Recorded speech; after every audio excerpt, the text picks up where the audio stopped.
Okay,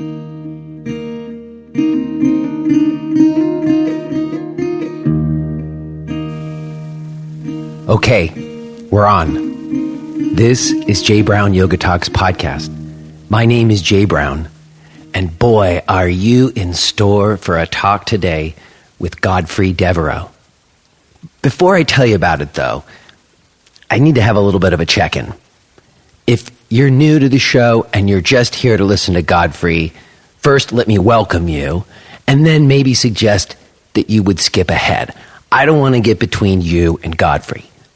But for everyone else who's been around for a while and is familiar with this ritual I have of doing check-ins from time to time, I really need one this week because, some shit fell apart for me. And it's not the first time a pattern reared its head, and those of you who've been around for a long time, you've heard me say this before, but I guess I gotta say it again. First, there's a few things you should know that set the context for what happened this week. One thing is, I've been working with a personal trainer. I have mentioned that somewhat obliquely in the past, but for a few months now, once a week, I've been going to a trainer, basically working on strength training. You hear that's a common refrain these days, right? Yoga teachers need more strength training. So rather than just scoff, I decided to see for myself. I've never done any kind of weight training or strength training in my life, ever. And for the last 2 months, I really have been doing things with my body that I've never done before. I'm doing squats, I'm doing deadlifts, I'm doing wood chops, all kinds of movements and working with weights that I've never done before. And I have been feeling stronger and more confident and being like, wow, there is really something to this. I'm feeling stronger and I like the way things were going. I should also add that other than doing the one workout with the trainer, I've also been doing one on my own another time in the week. And then the other factor is that I recently took on a couple of new classes here in my neighborhood. I think I've mentioned this before too, that for the last 2 years, I've been traveling all over the world, connecting to people, but I don't do that right here in my own neighborhood with like the people whose kids go to school with my kid, you know? So I happened to discover this alternative space in my neighborhood. It's actually at a dentist's office, and Dr. Lou's got this rec room that nobody ever uses, and he agreed to let me use it. So last week, I started 2 new classes there on Mondays and Tuesdays. So I've been working out with the personal trainer. I've taken on these new classes. And last weekend, I was in Virginia. I recorded from there last week, if you listen. And I did an intensive. So I drove for 7 hours and I taught for 12 hours over the weekend. And then when I got back on Monday and Tuesday, I had my new classes. So I had a double teaching load on Monday and Tuesday, and I squeezed in my workout on Monday morning because I don't want to lose ground, right? I've been building up my weight. I've been getting stronger. I don't want to backslide. I don't want to slack, right?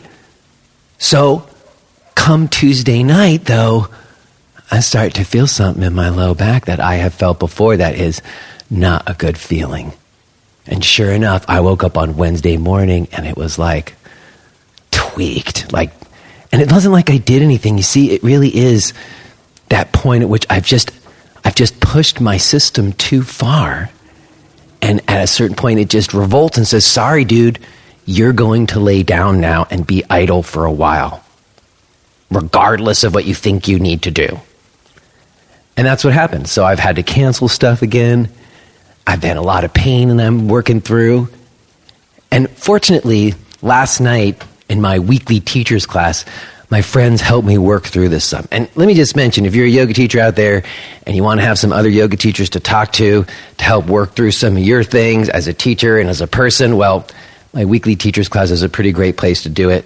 All of you in that group who are listening right now, and you know who you are, I really appreciate you helping me last night work through some of this stuff. And what I came to was this.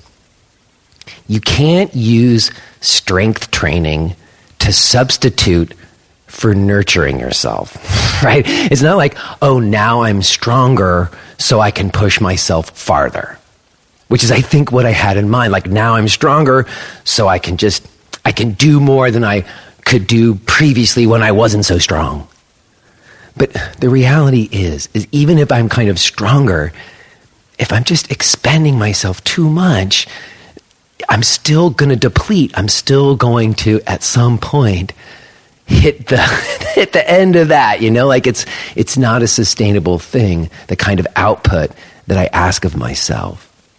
And it's ironic because anybody who's practiced with me knows that when it comes to asana practice, I'm all about setting boundaries and working within the boundaries that you set. We're not pushing as hard as we can. We're just doing a right amount for today. And I am impeccable about that when it comes to my asana. I did not push my body too hard in asana, and that's why I'm in pain. I just did too much in my overall expenditure of energy. Like, you know what I need now more than anything else? Idle time. I need to just have idle time where I don't have to be doing and I don't have to be being. And it has to be more than just the 10 minutes in Shavasana after I just did a whole big practice. Like, I need more of that time in life, which is, it's sort of forbidden in our culture. Like, that having idle time means you're a slacker or you're lazy. And I'm well familiar with my pattern, that I'm a chronic overdoer. You've heard me admit to that before. And I think that's why it's such an overriding principle in the asana practice that I teach. But that pattern in me, while I'm not expressing it in my asana, I'm still finding other places in my life to overdo. And just like strength training is not an end-all, be-all answer to your pain, is what I'm trying to say. It's not like you're just going to fix your pain by getting stronger. It's going to have to be more nuanced and be a bigger picture look at yourself than that, I think. I do feel that talking about it with my friends in the teacher's class and then also sharing it here with you is a process for me of trying to address that pattern. I'm identifying that I have that pattern, and hopefully I won't keep doing this. So, for whatever that might mean to any of you. All right, so let me tell you about today's talk with Godfrey Devereux. And I'm wondering how many of you out there know Godfrey by name. If you've been around for a while, certainly since the 90s, there's a good chance you know him. Maybe one of his books is sitting on your shelf. And I tell him this at the very beginning, you'll hear, when I first got into yoga, one of his books was the first one that I ever got. And the reason I picked it up is because it stood out. All of the other books on the shelf were from swamis and had all this religious dogma and language around them that I was turned off by. But Godfrey's book was in language that made a lot of sense to me. And it was clear and relatable to where I was coming from. And really planted a seed for me that you could learn yoga without a guru.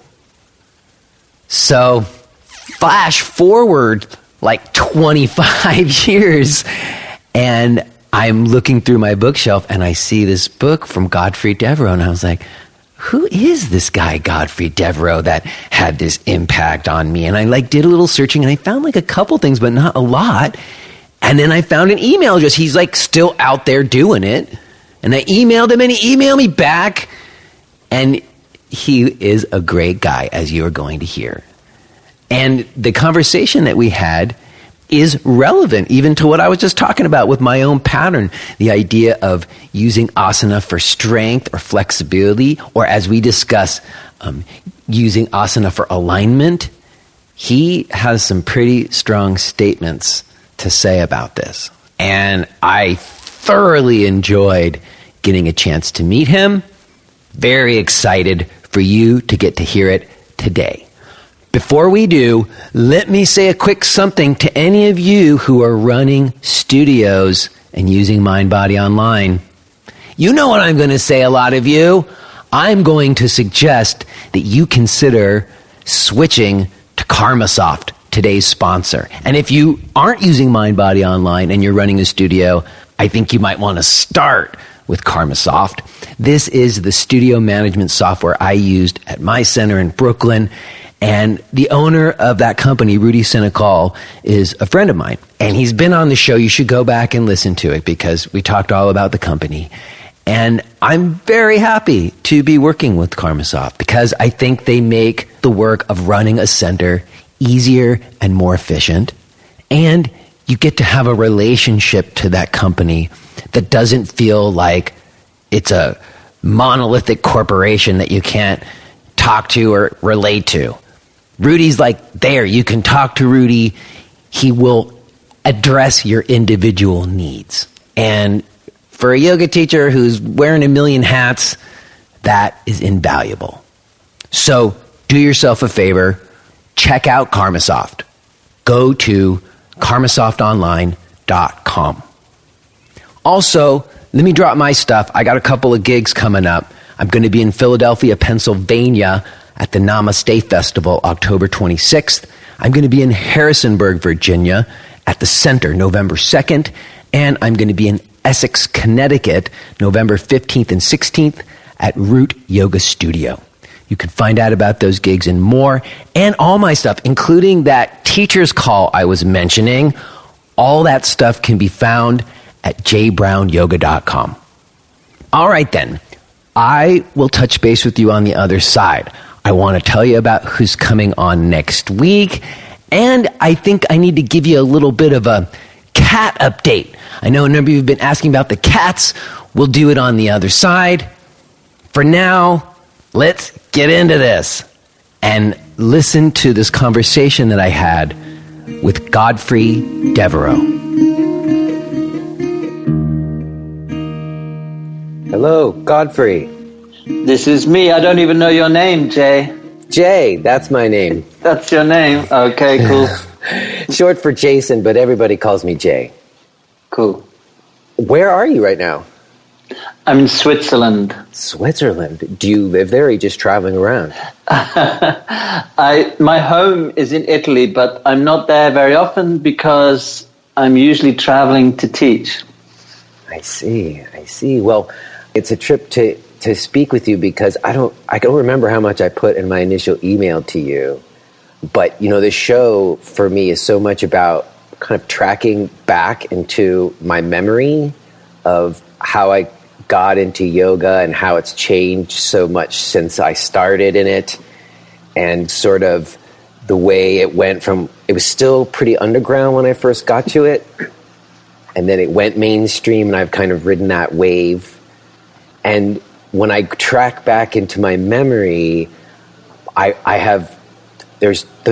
got 2 books on yoga. The first book I ever got on yoga was this book called 14 Lessons in Yogi Philosophy by Yogi Ramacharaka. Have you ever heard of that book?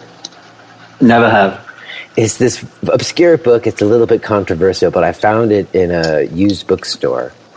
And then after that, I started going to classes in New York City in like 1994. And then I went to a bookstore, I believe it was East West Bookstore on Fifth Avenue, and I wanted to buy another book on yoga, and I was looking at all the books there, and the only one that looked interesting to me was, I believe it was The Elements of Yoga by you. Uh-huh.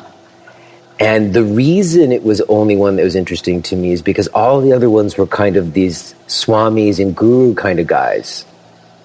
And yours seemed to be really more straightforward and clear, and I could get the concepts clearer. Mm-hmm. And that, when I look back at that, that was a sort of early, seed of something, that's played out for me since. So anyways, that's a long-winded way of saying thanks. You're welcome. For giving me some of your time. Now, I'm curious, I got that book, I believe it was either like the end of it might have been 1995, which I believe is shortly after it came out. Is that right? I think it came out in the early 90s, the first edition. The second edition, the original publishers were taken over by much bigger publishers, so they wanted to do an edition with photographs. The original one came out, I think, in maybe 1990, 1991. Even earlier. So, okay, so that comes out then, but you've been at yoga long before then. 1974. 1974, is that when you started practicing or started teaching? Oh, actually, 1973 I started practicing. 1970, I suppose I first taught somebody in 1977, but I didn't start teaching in a commercial way, let's say, until I don't even know when, maybe 1979 or something like that, 78, 79. Okay, it was very slow. Well, see, that's what I'm very intrigued by, that transition from it being like a not commercial thing to becoming a commercial thing. And 72 to 79, that's early. I've talked to a bunch of people, and they talk about it in the 80s really starting to happen more. Because in the 70s, it was still like hashish trail to India. It wasn't... Yeah, it was hippies, but a few housewives too. Yeah. So what was your deal? Yeah. How old were you in 1973, if you don't mind me asking? I was 16. 16, that's early, wow. So how do you come to that at such an early age?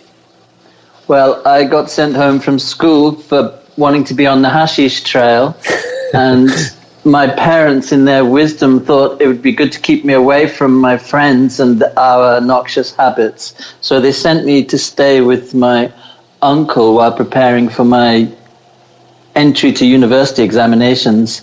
But my uncle was a little unusual, and I saw him doing yoga. I didn't know it was yoga. He was praying in front of his altar in boxer shorts in tree pose. And I really liked him. He was probably the only adult I had any respect for at that time, because he was the only adult who appeared to be able to communicate with anybody and accept anybody on their own terms, which I thought was very important, because to me, almost every other adult was kind of the enemy.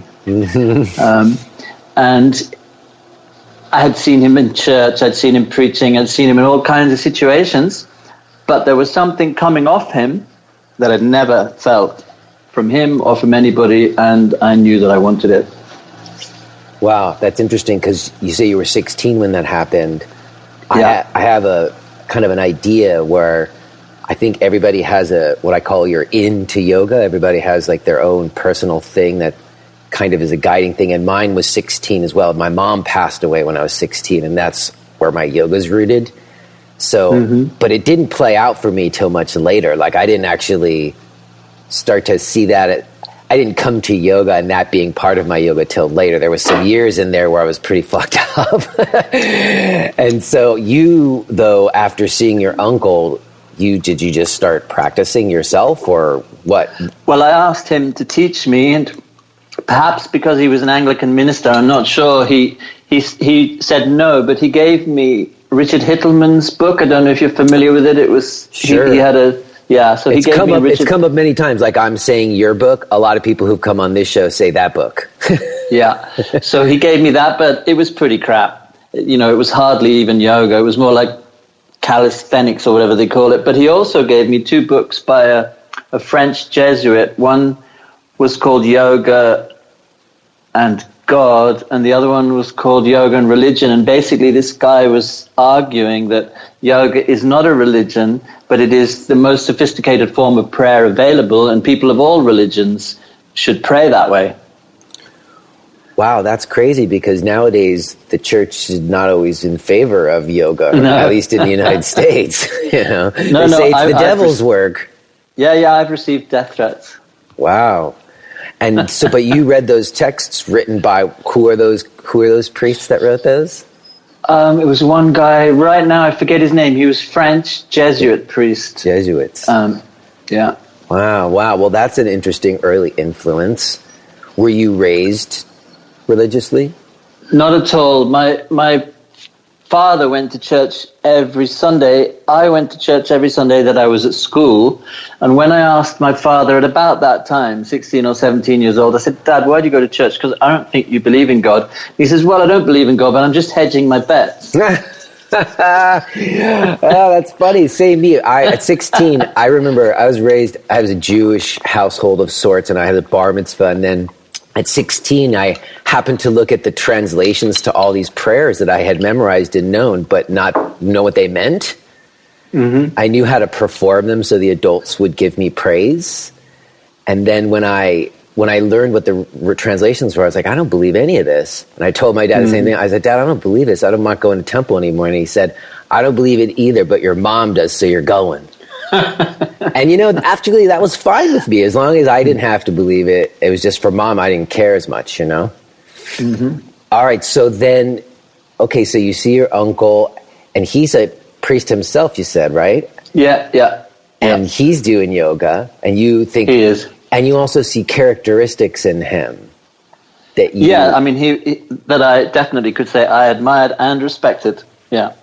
All right, so that became, yoga is something that you would be interested in, and so do you seek out further teachers? Do you get books? You said you had Hittelman's book. Were you just practicing on your own? I practiced on my own. Hittelman's book didn't satisfy me, and I found Andre van Liesbeth's, I don't know what it's called, Yoga Self-Taught. I think he's a Belgian guy, he's probably dead now, who actually studied with Patabi Joyce, which is in itself is an interesting story. But had he studied with Patabi Joyce when he wrote, when you Yes, he had. Him? I see. The book includes photographs of Patabi Joyce, let's say, evaluating Andre van Liesbeth's abdominal muscles, and the caption underneath the photograph says, "The Guru checking for Mula Bandha." Wow. So was that teacher teaching you Ashtanga practice? No. I have a very good friend who was one of the first, let's say, the new wave people who went to Patabi Joyce along with, I forget her name, the woman from Hawaii, Nancy Gilgoff. So there was a friend of mine called John with Nancy when they went there, and they tried really, really hard to get access to Patabi Joyce, and they weren't given it. And when they eventually did get access, they were told that Patabi Joyce did not trust Europeans, and that the reason they found it eventually was that this guy, Andre van Liesbeth, had written a book, become a famous yoga teacher, and said nothing about Ashtanga yoga, and didn't even really credit Patabi Joyce in any way, but used photographs of him. Interesting. Well, so that's a bit of good, juicy gossip, isn't it? Well, I've heard about this time in Hawaii from Danny Paradise. He was on, and he talked about, I believe, Nancy Gilgoff and the folks there and how they would sort of put on this show and how he got into Ashtanga there. But this teacher who was on the outs with Patabi, did he, when you studied with him, what was he teaching? He wasn't teaching you Ashtanga. What was he teaching? No, I wasn't studying with him. I was just using his book. Oh, okay. He was, in that book, basically presenting Shivananda Yoga. I see. And that's interesting to me, too, because that's when people first started to, I don't know, have kind of careers as yoga teachers in the West, maybe? Or when it first started to become a profession. Like, when do you first remember that happening? When I was, let's say, an Iyengar acolyte, which I was not at the beginning, but after about 5 years, I stumbled across Iyengar Yoga. And at that point, I think there were 2 women in London, there were probably 1 or 2 in the north of England as well, who were professional yoga teachers, but it didn't mean that they were exclusively yoga teachers, but they were teaching a lot and earning money from it. But I think it wasn't really until the 90s that people started to be able to, and not so many, and I would say that Sting was responsible for that. That's funny you say that, though, because I do remember, I mean, you're laughing, but I have a very specific memory of, I started out at Jiva Mukti on 2nd Avenue, and I remember for a long while, it was a pretty intimate place, pretty cool place, intimate place, and then at some point, both Sting and Madonna took a class there and were in the papers as doing yoga, and then all of a sudden all the classes sold out and you couldn't get in. And they eventually moved to this up space and became a method. They became a method. They weren't a method originally. It was just this really diverse mix of all these different teachers and influences. Yeah. Well, okay, but before it got commercial, so that doesn't happen until 90s, until I find your book, which makes sense. But between like the late 70s, what happens in the 80s? What are you doing in the 80s? Are you making a living as a teacher? Or are you doing other stuff? I am doing other stuff to make a living, but I am occasionally teaching yoga. I was actually in America from 1980 to 1986. Where were you? I did a little bit of. I was first in Boston, then in Middletown, Connecticut, and then in Asheville, North Carolina. All right. Well, what were you doing then? I was getting into macrobiotics, trying to save the world through natural foods. Oh, okay, macrobiotic foods. Well, I remember reading Diet for a New America, and I remember, like, at a certain point that became important for me, too, because I grew up in the 80s and just eating, like, TV dinners and crap. And changing my food was revolutionary, so I get that. So food was your thing. Well, it wasn't my thing, but it was how I thought I could give something to the world. But I really wanted to be a yoga teacher, but I didn't really believe that it was commercially viable. And it wasn't at that time. Yeah, that's right. I was going to say it wasn't. There was no real market for it yet. Yeah. But you were still practicing. Were you? So what were you? What did your practice look like, and what did your teachers look like? Well, my original practice, once I didn't like Richard Hittleman's stuff, was basically Shivananda Yoga coming from Andre van Liesbeth. But after a few years, my lower back and my neck were bothering me, and I refused to accept it was yoga because yoga is good for you, so therefore it couldn't possibly be my yoga. So I tried to blame it on bicycle riding, but my girlfriend wasn't convinced by this because she said, well, why should it bother your neck? And it doesn't bother me. But I refused to accept that it was my yoga practice. But then I went to visit my parents, and there was a guy staying with them, a French guy, and I was practicing my yoga in one of the not very used rooms. And I happened to be naked and in a headstand. And he walked in, and of course he wasn't English, so he wasn't inhibited. He was French. He just sat down and watched me, and there was nothing perverted about it. He was obviously interested. And then afterwards he said, "Look, Godfrey, I'm going to a yoga class after dinner. Do you want to come?" And I said, "Well, you shouldn't do yoga after eating." He said, "Oh, don't worry about that. Just come." And it turned out to be a class in adult education. At that time in the UK, you could go to yoga classes, for 50 pence, just nothing, through adult education.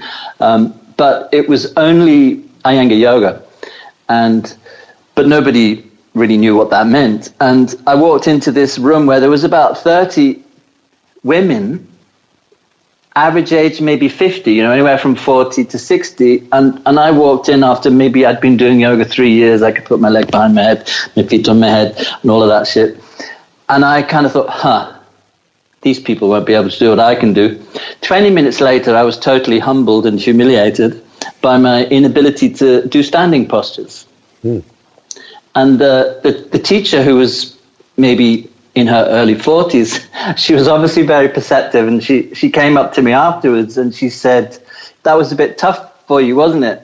And I said, "Yeah, but it was good." And she said, "Well, you can keep coming." And I said, "No, I can't. I live in Italy, and I'm just visiting my parents." And she said, "Well, would you like me to give you a private lesson, because I think you need one?" And I said, "Why do you say that?" And she said, "Well, you've obviously got problems in your neck and your lower back, and you don't really know how to deal with them." So I said, "Great." So I went, and she gave me this lesson, the first part of which she let's say, refined the way that I was doing the postures that I was doing. And then when she'd done that, she said, "But really, you shouldn't be doing them."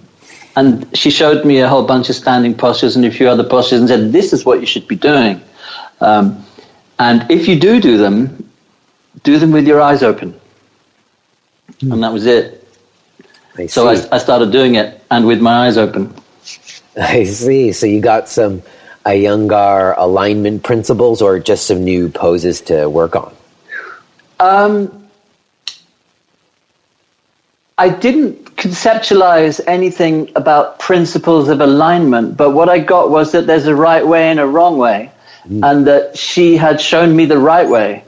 And I just tried to replicate what she'd given me. And I think it must have kind of worked, because when I got to America, then I had access to regular classes. So I found that there was an Iyengar teacher.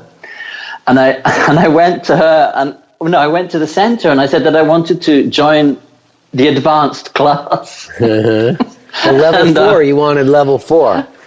Well, it was just beginners, intermediate, advanced, and the woman kind of looked at me and said, "Oh, I'm sorry, you have to kind of be invited to that class, but there's an open session on Saturday, and I can ask the teacher, I forget her name, to tell." To look and see whether you can come. So after this class, this woman came up to me and she said, "Okay, you can come to the advanced class." So something must have sunk in. Mm-hmm.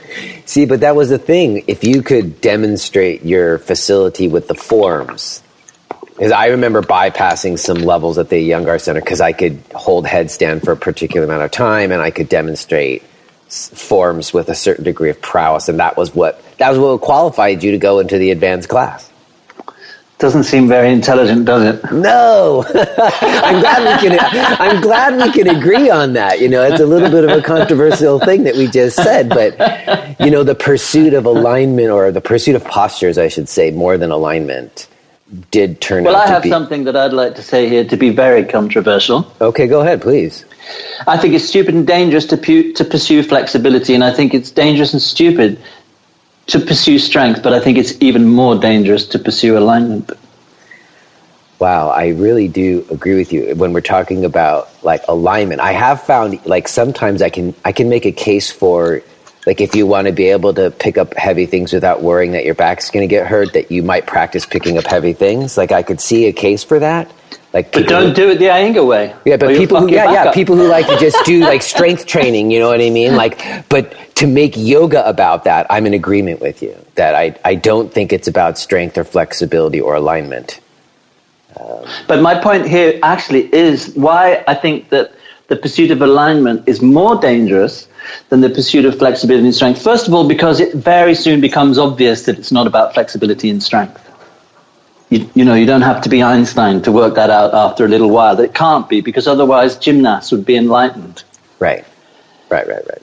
So the pursuit of alignment has this cachet of spiritual meaning, and then it blinds you to what you're actually doing.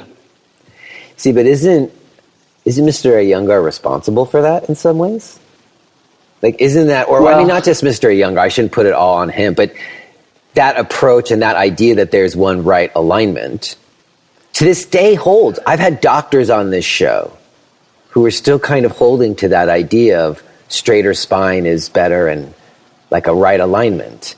And yeah, well, I'd like to put in a word of defense of Mr. Iyengar here. Okay. I did not find him to be a dogmatic individual in any way at all.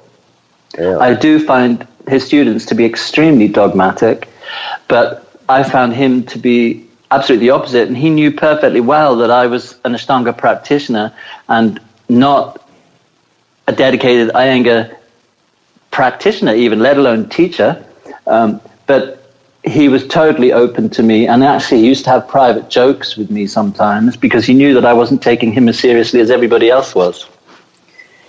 Yeah, but I've heard you say in another interview that he hit you. Yep, and it was totally okay. Really? See, yep. Okay, so it was okay for you, but yeah, you didn't find it. But to say that he was non-dogmatic goes against the thing that you said. When you went to a Iyengar class, No, but hold on, Jay. What I said is I found him. That was my experience of him. I can't say what he was like in anybody else's experience. Okay, fair enough. But I didn't find him to be dogmatic. Even though he was hitting you? Yeah, but I wouldn't say he was hitting me. He just made a sharp contact with me. But why? Did he say bad man and say make this straight, or what was the context of the hit? See, doesn't it feel good when you get it right? What do you? Oh, see. Oh, so it was a congratulatory pat, or was it something like that? Yeah. Because others video of him like pouncing on people because they didn't set up the bat right or whatever. You know? Yeah. No, I agree. That looks terrible. But I can't say anything about that in terms of my experience. All right. Well, that's fair enough. I appreciate that. You can only speak from your own experience. I think that's right. I guess, though, my question is more like when you described that first experience with the Iyengar teacher, you said that the experience was that there was a right. Yes. And then you said, but you think that's totally harmful and you don't subscribe to that. So in a way, you're not attributing that to Mr. Iyengar, but who else would you attribute that to? He's the one at the top of that triangle, isn't he? Yeah, I would attribute it to him, but I'm just saying that I don't think he was dogmatic. So I don't think it's necessarily quite as dangerous in his hands as it is in people who won't change anything because he's now dead. All right, well, what if we take it away from, like, just for a second, as like a person, but just as the system, like the Iyengar method of practice has that idea of one right alignment. And that's, to me, really shaped modern yoga. Yeah, and it's a foolish idea. Yeah, but that we would attribute that to Mr. Iyengar. He's the one who created the system, wouldn't we? Or I would say that. I would say that he's not quite the genius that people thought he was.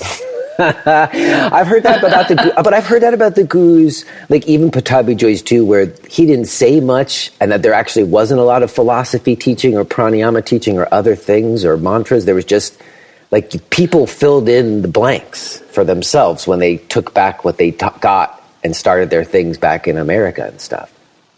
Yeah. But okay, so you have this Iyengar experience, and you're mostly still practicing on your own. It doesn't sound to me like you're going to like daily classes at a local center. You're like meeting these teachers every once in a while, right? I am meeting those teachers. Well, by the time I got to this was in actually, I'd been in America already a few years. So when I was first in America, I went to a few workshops. So this was in North Carolina, and then I did start going every week. But I had actually found a teacher in England, I remember now, before that, who was an Iyengar teacher. But he was also he was very warm and open. And I'm not saying that Iyengar teachers aren't. And I didn't get any sense from him of dogma. Well, I mean, that's... And can I just say, I was happy with the idea that there was a right and wrong. Now, I'm not saying I am now. Oh, yeah, but I was. Yeah. Me too. At that time, and not only that, I really liked when people like kicked me in my ass. I didn't get hit ever, but like I liked when teachers were stern with me because I thought I was broken and there was something wrong with me. See, I think those kinds of systems, in a way, like if you think there's something wrong with you or you're like lacking in some way, then torturing yourself makes perfect sense. And certain systems of practice can play into that very easily. Yeah, almost anyone will. It's particularly like very charismatic teachers, right? Like I've heard someone say, the more charismatic they are, the worse they are, in a way. But those are the ones who we always gravitate to because we think they have answers. But I think it's unfair to say that the more charismatic, the worse they are, because first of all, they can't help it if they're charismatic, and secondly, it just means that they're dangerous if you're naive.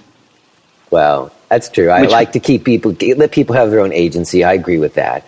I guess that's just a flip way of saying it, but because I know charisma, when I had talked with Jim Mounson, who's like the scholar guy who you probably know, he has a guru. I know Jim, and when I asked him, why did you pick your guru? And he said, because he was charismatic, which was so taboo to say.